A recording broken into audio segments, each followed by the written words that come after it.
So, sitting at the doctor's office getting ready to do x-rays. And look how pretty it is in here. Look.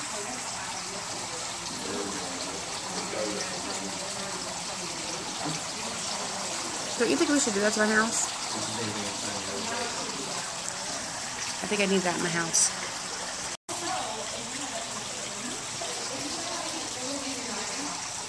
Pretty office.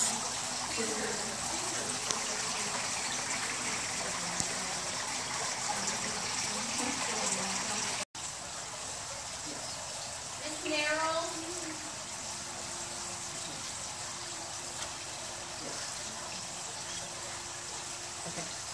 So they just took our fingerprints on this little scanner thing that connects to our medical record. I've never done that before, and I don't know how to feel about it.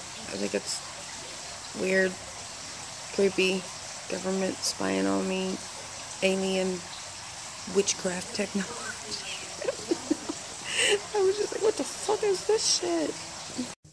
Well, this is a trendy, sexy new look, isn't it? Looks like I could be on an episode of Scrubs.